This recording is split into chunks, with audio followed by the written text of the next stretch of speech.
Yo, what is up guys, Ghost here, welcome back to Stormgate Central, and today we're going to be taking a look at the importance of creep camps. You guys will be able to jump into Stormgate tomorrow and play on the Steam Next Fest for an entire week, and I know that when I started playing this game, some of my first questions are what are creep camps, what do they do, and how important are they? That's what we're going to take a look at in this video right here.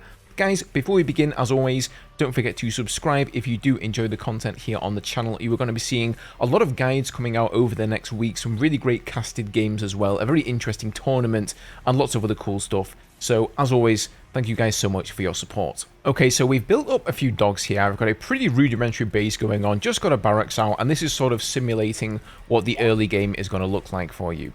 Now, one of the first things you're going to want to do as the Vanguard a lot of the time is move out onto the map and start killing these creep camps. And I think if you're a new player and you're used to a game like, for example, StarCraft, you may not realize that this is an important part of the game where Stormgate is actually quite innovative, and this is one of the things you need to be looking out for here.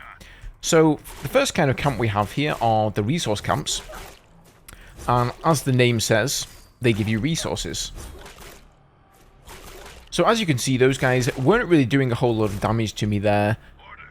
And you actually get resources every time you kill one of these. So they give you, I believe it's 20 Luminite, which is the starting resource down here, for each one of them that you kill. So this can have quite a profound effect on the game. First of all, it can help you equalize your economy with your opponent. If they, for example, decide to go for a fast economic build with a fast expansion, well, you can sort of make up some of the economic lead that they have by moving out onto the map, taking the map control, which they are not going to be able to do because they fast expanded, and killing some of these creep camps here. So there you can see you got 20 Luminite there for that one, and you're going to get 20 for this one as well. Another important thing is also not just taking your own resource camps, but also denying the enemy of their resource camps. That is what I would say equally important to taking your own. And another bonus that the Vanguard have is Veterancy. So if you look down here, you can see that Vanguard units have 3 different ranks of Veterancy that they can get. And for each rank, they actually get 20% health and 10% weapon damage. And how they gain Veterancy is by scoring the killing blow on any enemy unit or a creep. So if you spend your time creeping around the map with your starting units here, they're actually going to rank up and do more damage and get more health. Furthermore, you can definitely steal the kills off of the enemy team on their creep camp. So let's say your enemy's here and he's got some units, which is not going to happen because I'm up against the computer at the moment. If he's creeping this camp and you move in with a unit and take the killing blow, you will actually steal not only the resources from him, but also that nice juicy Veterancy XP. Okay, so there are more than just resource camps in this game. Here, for example, is a health camp. And I probably should have hit this guy with my Lancer first there, because this guy does do a little bit more damage than those little spider thingies. By the way, this is obviously, as you can tell, a level 4 deer, and all of these creep camps here are placeholder. This is not going to be the final units. But this guy here gives you 75 Therium, so that is the secondary resource, similar to gas from StarCraft. And if you move in and take this camp here, you will actually get a really nice health buff that regenerates. This can be useful for a number of things. If you're moving around the camp and you've gone creep camp to creep camp, you've taken a little bit of damage just as I have here, you can just kind of chill out with your army and regenerate the units. Maybe you can take the units that are on good health and move them out to the next creep camp and leave these ones here, put them on group 2 or something, and then let them rejoin once they're at full health. And similarly, if you've lost a lot of army health and you have a much bigger army from going toe-to-toe with your opponent, you can just come back here and regen for the next 205 seconds.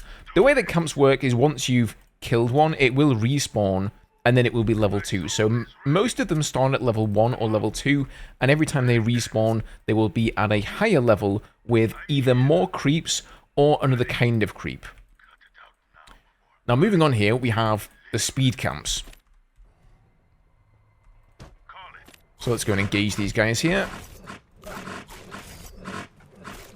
Oh, that scout has gotten trapped in there. That's not good. If you're good with your micro, you can definitely do some decent creeping very early on in the game with just 2 or 3 dogs and go out and take some of the resource camps. Oh, yeah. didn't manage to lose a scout there, that's good. So, as you can see, for each one of those, that's 25 Luminite there. That is not to be sniffed at. That is definitely... I think that's... How many was there? I think there was 5 there. So, times 25, that's 125. That's almost an entire barracks there. So, let's say you're going for some sort of an early timing attack, and you want to get an extra barracks down for that, or you want to work some extra resources into that build to really push it out as quickly as possible. This is one of the ways that you can do that. And as you can see, this one here actually gives you a speed camp buff. So now as we run around, we've got much faster speed. It says it gives you this speed buff for 20 seconds. It doesn't tell you how much the buff is. It just says that it increases the movement speed.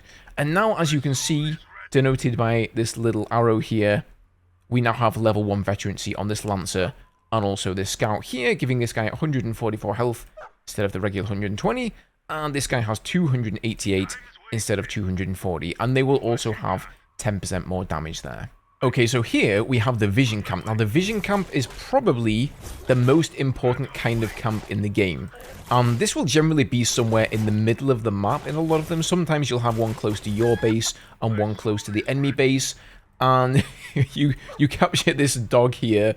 As you can see, it's got a placeholder name and everything. It's basically just a picture of one of the scouts for the Vanguard. But once you capture it, you get a really nice vision radius. And through the middle of the map here, we have this area where the enemy can flank.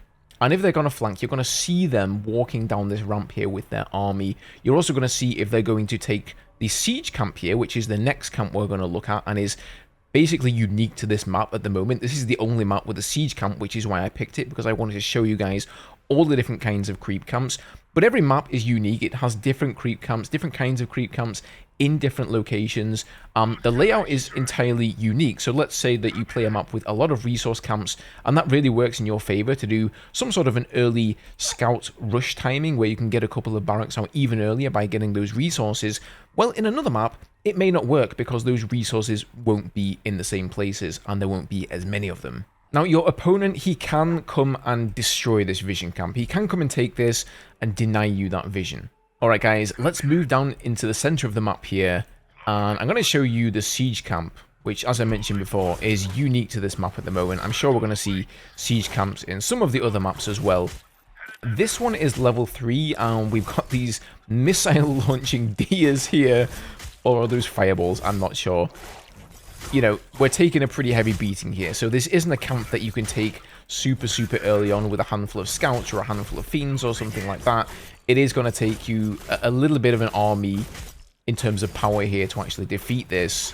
But once you do defeat it, you're going to get a pretty nice reward for that. But once you take that, we now have this siege unit, which again has another placeholder model and name probably as well, the Catapult. So this catapult cannot be controlled. It's AI controlled, and what it's going to do is it's going to move all the way around the map here. So it's going to go all the way up here, around these camps here, all the way down there over to the opposite side, and basically push right into your enemy's main base. And so you really have to be on the ball. You have to be ready to go and follow this thing, because unsupported, it will just get sniped super easily, and you may have already lost some units, you know, trying to back this thing up. But you'll probably have seen this in some of the show matches before. What it does is, it's basically like one of the Atlases for the Vanguards. It's a siege unit, and what you want to do is keep your enemy away from this and defend it at the same time. So I think if we pull these guys here, you can also make use of the siege unit to destroy these and just sort of kite the siege camp. It is very powerful.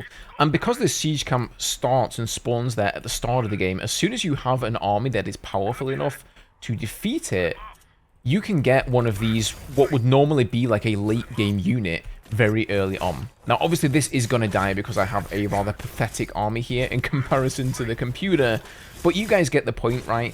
On this particular map, not only do you have interesting builds and interesting plays coming out of each of the factions here, depending on the matchup, but you also have, you know, an entire play just around the map that it's on. Okay, here we are on Secluded Grove. I wanted to move over to this map for a second because there are a couple of features that are on this map that aren't available on Jagged Moor. And these are also on some of the other maps as well. So sometimes on this map, you will find resources that are just there for the taking. So you can just go and take that there, and it gives you 10 Therium. And there are set spawns for these things on the map. I think somebody actually posted in the Discord, so if you're like a backer, you'll probably be able to find that somewhere in there. But they posted basically how these spawn on this map. They are somewhat random, so you can't always go to the same spawn location. But occasionally, if you're running around the map here and checking in and out of these expansions, you can find a little globule of Therium or even Luminite. So here's another one. This one seems to be Luminite. Yep, 20 Luminite. And as you can see, it's pretty much right at the edge of the map here. So I wouldn't exactly go out of your way to collect these unless you really have like nothing better to do with your dogs. Although, you know, going and sending a dog to that side of the map may well be worth it at the start of the game. It's not like you have to kill anything to get it. You just go over there and pick it up. But again, it may be quite an investment because you don't know if there's going to be one spawning right there. You just know that that is one of the spawn positions. Okay, here we are on another map, which has yet another mechanic on it that I wanted to show you guys. So this map is called Broken Crown. I believe if you just started playing in the Steam Next Fest, this is going to be the starter map. I'm not 100% sure on that, but I believe that to be the case. So I just wanted to show you what these things do. Ah, there's one down there. So you get these little flowers that spawn. And if you click on it, it doesn't have any information down here. But don't mistake this for resources. These are not resources, so don't just go and bump into them and collect them with any unit. These are little flowers that actually heal your units. So if you bump into that there, it heals you, and then it spawns a couple more flowers that also heal your units there. So you get 3 little heals from that one. So if you've been creeping around the map, and you've lost a little bit of health, especially if it's at the start of the game like this, and let's just say you've only got your first 3 dogs out there, you know, this can be very effective to go and get these. I guess I accidentally ate all 3 of them with the 1 dog there. They can be a little bit finicky. I'm certain that they are also not a finished asset in the game, so just be careful when you bump into it. You kind of need to like run away with the dog and then run in with this one and take one of the leaves, and then run in with this one and take the other leaf.